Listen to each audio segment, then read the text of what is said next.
Hello everyone, how are you all doing? My name is Richa. I'm back again with the next video, and today's video is about our salary ranges. We will be able to draft the different ranges using our pay range, our midpoint progression. That all we are going to learn in this video today. We will be doing our benchmarking, a market study, which will help us to find the midpoint, and from the midpoint we will be drafting our pay range. This video is going to be very interesting and full of learning. So if you would like the video, do hit like, comment, and let me know what other topics you want me to record. And don't forget to share it with your friends. Let's go and start learning. Before we start, first we need to understand what's a benchmarking.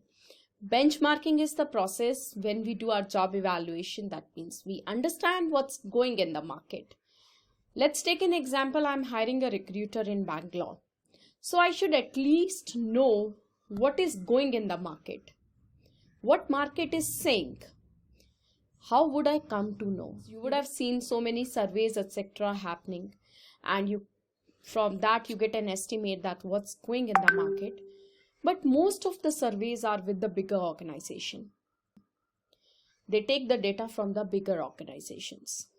But at the same time, we do understand that benchmarking means evaluating and checking with our own competitors, means the company of my same company size. How would I come to know? There in the market there are tools available like Payscale, which will help me to understand what the market is saying, whether the market is on 50th percentile, 75th percentile, 90th percentile. On that percentile, what the market is saying. When we do the benchmarking, we try to understand what's the average salary going for the position. And there is no need to do the benchmarking for each seniority. Assume you can do any one designation benchmarked, and according to the seniority you can make your grades yourself. Let's take an example. In the recruitment I have 5 to 6 grades or 7 grades. So for a junior recruiter or a recruiter position, I am trying to figure it out what the market has to say. So this tool, Payscale, is going to tell me where the market is standing. Let's see, I have created the account in Payscale. You can create with your official ID. And I'm checking for recruiter in Bangalore. Here you can write your minimum. Minimum expectation means 2 years, maximum let's say 5 years. And I just want the recruiter to be a graduate. And the skills, what you want, this person, and next. Now what Payscale is doing? Payscale is automatically analyzing the data and from the different competitors and telling me what's the average in the market. You are able to see 10th percentile, 25th percentile, 50th percentile, 75th percentile, and 90th percentile.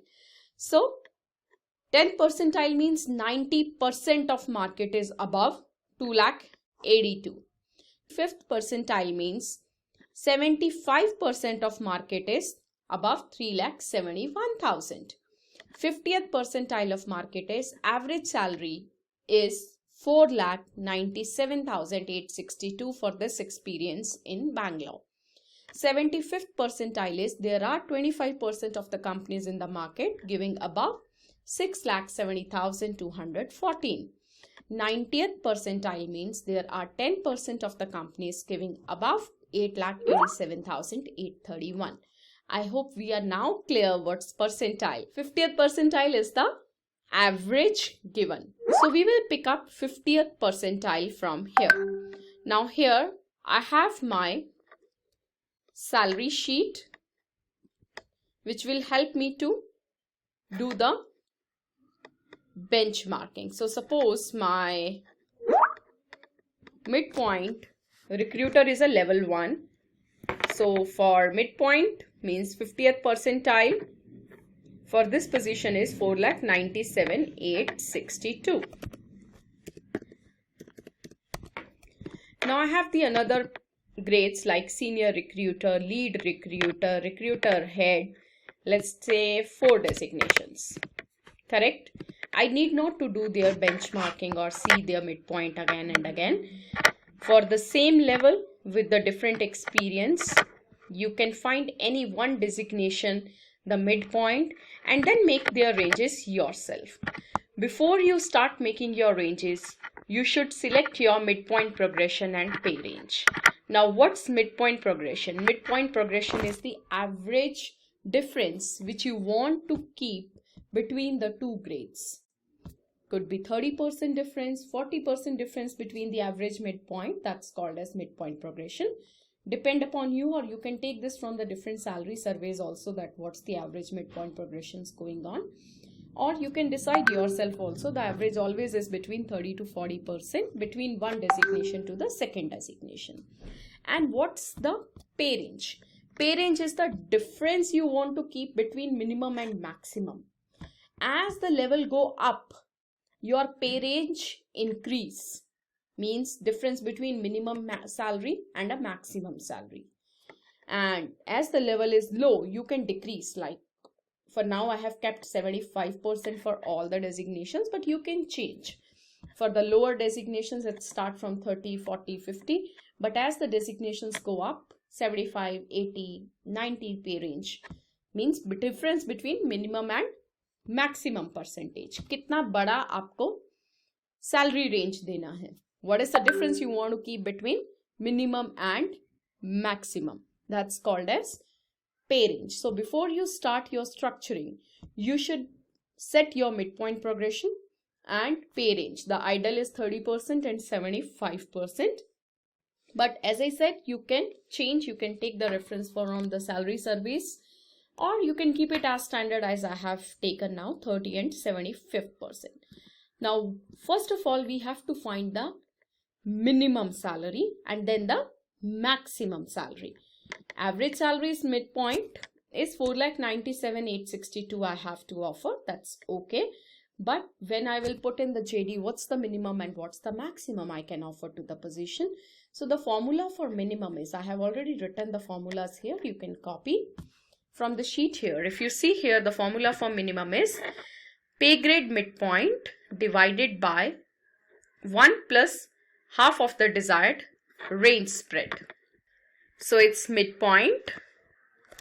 The minimum salary formula is midpoint divided by 1 plus pay range divided by 2. What is the formula of maximum?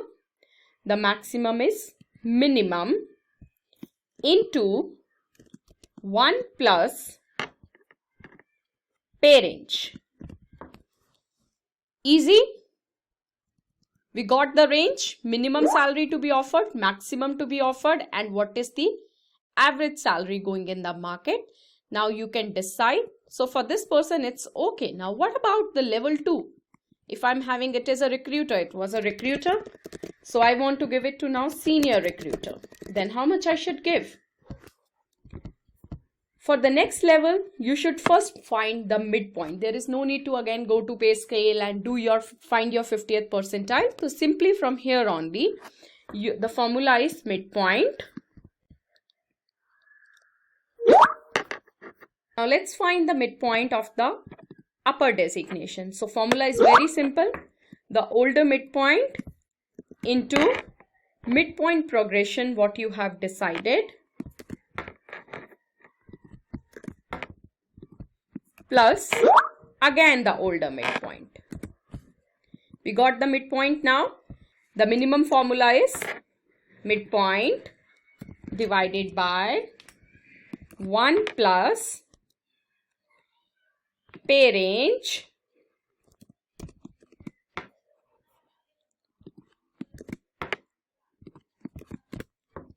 got it? Now what would be the maximum? The maximum formula is minimum into 1 plus pay range. Lovely. Now I have a lead recruiter. Then what would be the salary for the lead recruiter?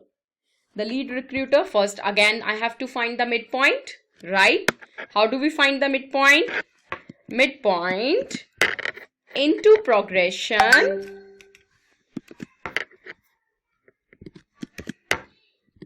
plus old midpoint.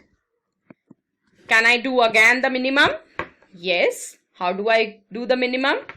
Midpoint divided by 1 plus pay range, that's 75%, divided by 2. Let me put this into one parenthesis and this also into the parenthesis. And what's the formula of the maximum? Maximum is minimum into 1 plus pay range. Right? So the fourth one I'm leaving for you. You have to try yourself. First find the midpoint, minimum and maximum. This is how we drive and create our salary bands for the different level in our organization. For any one level of the same profile, you can find the midpoint, then find their minimum and the maximum. Then find the midpoint from that only for the next level, then find their minimum and the maximum, so on. The take of the session is, when you start your salary structuring or the grading, or I will say the salary slabs, you should first decide what's the bare minimum percentage difference between the midpoints you want to take. As I have kept 30%, and also you have to decide what is the percentage difference you want to keep between minimum and maximum. I decided here 75%. You can change it, but as a industry practice, for the junior levels we keep it less. For the upper levels we give the ranges, pay range more. I hope you have liked this video and you will follow this system to create your salary bands in your organization. If you have liked this video, do like, comment and solve this fourth part. And you can share in the comment box. I will reply on that whether you have done that correctly or not. Hit the like button. Watch our website www.theskilldeck.com. We do have application also for the pre-recorded courses. You can go to the App Store and download the SkillDeck app to buy any of the pre-recorded courses. I'll see you in the next video. By then, take care. Bye-bye.